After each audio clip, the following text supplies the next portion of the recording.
Nangangailangan ka ba ng malaking halaga ng pera ngayong araw?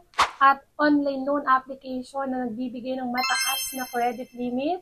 Dahil dito sa OLA na i-review natin ngayong araw ay 150,000 daw ang maximum na pwede nating ma-loan sa kanya. Hello mga ka-London! Loan dito, loan doon. Panibagong araw, panibagong online loan application na naman ang ating pag-uusapan at re-review. Tara, samahan niyo akong alamin kung ito na ba ang magiging solusyon sa pera problema natin. Kung bago ka lang sa channel na ito, huwag mong kalimutang mag-subscribe at i-click ang notification bell para lagi kang updated sa mga susunod pa nating mga videos.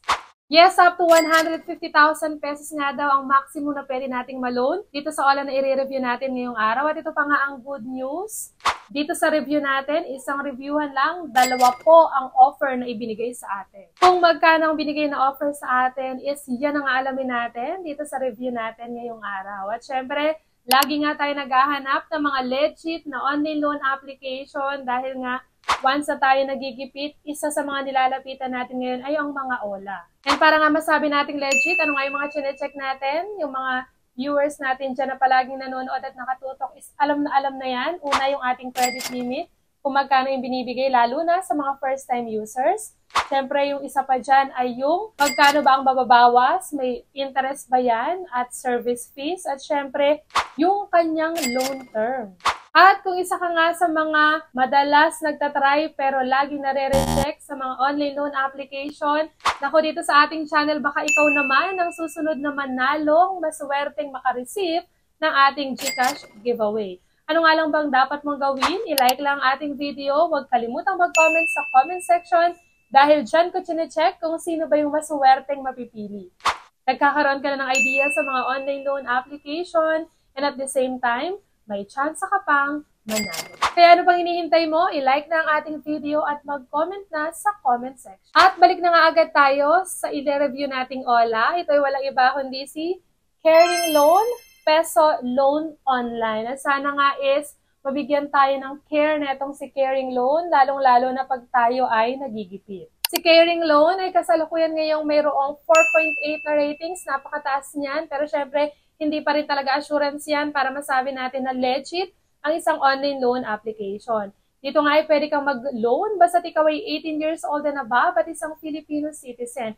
At dito nga, isang valid ID nga lang din ang kailangan para makapag-apply. Itong si Caring Loan ay fast approval daw, intelligent approval system, weekly evaluate loan disbursement. And safe nga rin daw ang mga information na ibibigay mo sa kanila dahil meron silang protection sa iyong privacy at nakalagay dito, advanced technology to protect your privacy. And dito nga kay Caring Loan, para tayo ay makapag-register, makapag-login, syempre kailangan pa rin ang ating active na phone number para sila ay makapag-send ng verification code. Pero dito, makikita nyo na agad sa screen yung verification code. Ita-type nyo na lang. And after nga natin makapag-login, ito na nakalagay dito na up to 10,000 pesos daw ang pwede nating ma-loan.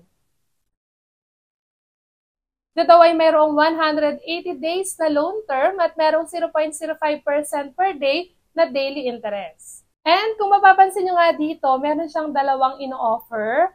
Meron ditong si Prime Peso na 10,000 pesos at meron pa ditong si Cash Quest na 4,000 pesos. And pagka-click nga natin ng apply, dito makikita natin agad na 7 days lang talaga yung loan term. So hindi na tayo paasahin na up to 180 days, ang ending is 7 days. So makikita na agad talaga natin dito na 7 days lang. At hindi siya si Caring Loan, kundi si Prime Peso. And isang malinaw din to na isa rin to sa nagpalit-palit na lang na pangalan na online loan application. And yung process ng pag-apply dito is same lang din sa iba pang online loan application. So syempre dito nandyan ang authentication, yung ID na pwede. Tapos kasama din dyan ang personal information, work information, at kasama din dyan ang contact reference at hindi mawawala syempre yung bank information kung saan ba natin marireceive yung amount na iniloan natin. And binilisan ko na ang review natin ngayong araw dahil nga sabi ko sa inyo hindi lang isang offer na binigay sa atin dito sa review natin ngayong araw kundi dalawa. So ito nga yung offer sa atin ni Prime Peso which is 2,000 pesos at nakalagay dito na ang marireceive na lang daw natin doon sa 2,000 pesos is 1,200 pesos. So, syempre, yung repayment amount still is 2,000 pesos.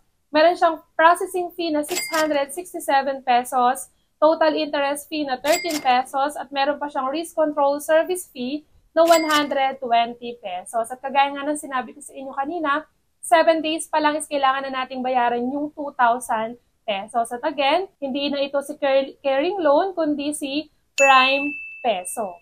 And ito pa nga isang offer sa atin, which is si Cash Quest naman, which is up to 60,000 pesos daw ang kanyang pwedeng ipaloan sa atin at meron lang din siyang 7 days na loan term. And ito nga yung mga ID na pwede dito kay Cash Quest. Pwede ang UMID, driving license, passport, PIN, SSS, voter's ID, health card at national ID. At kung wala ka pa nga sa mga recommended ID type na yan, pwede rin ang postal ID, PRC at pag-ibig. And sa personal information naman is education, kung ano natapos, marital status, kasali din, email address, dapat active at nakaka-receive ng messages, gender, kung ikaw ay male or female, loan purpose, kung para saan mo gagamitin yung ino-loan mong amount, address details, at saka yung home phone. And sa job information naman, ito ang mga lalagay natin, company name, company address, company phone number, profession, pipili lang, work experience, kung gaano ka nakatagal sa iyong trabaho, monthly income, and iyong address details.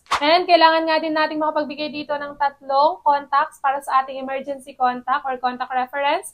Pakaisipin lang mabuti kung sino ilalagay natin para syempre, sigurado, pagka tayo ay hindi makontak ng mga agent ng OLA at due date na natin sila yung susunod na tatawagan at worst pa nga is lahat ng contact sa ating phone ay ma-access nila. And kung kanina nga kay Caring Loan na naging si Prime Peso is 2,000 pesos ang ibinibigay niya sa ating credit limit, dito naman kay Cash Quest, ang binigay sa ating credit limit ay 4,000 pesos.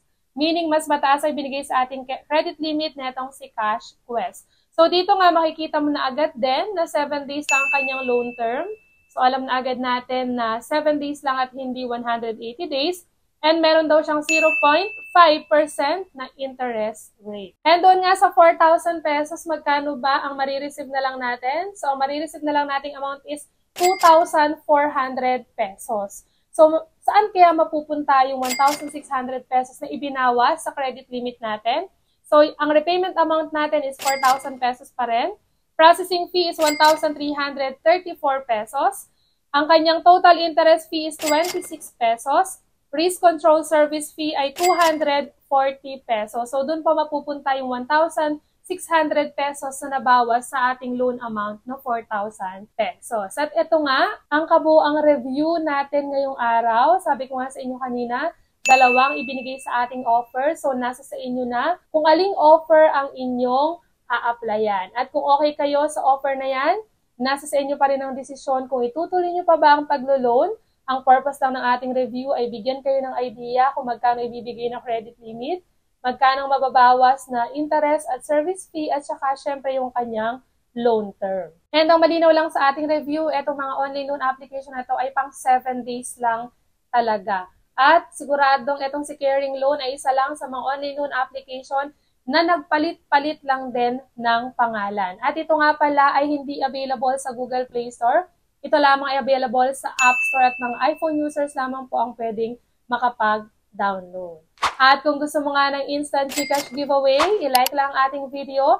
Huwag kalimutang mag-comment sa comment section para sa chance-ang manalo. Nagkakaroon ka na ng idea sa mga online loan application and at the same time, may chance ka pang manalo. At dito na nga lang po muna natatapos ang ating review ngayong araw. Hanggang sa muli mga ka-London! Bye-bye!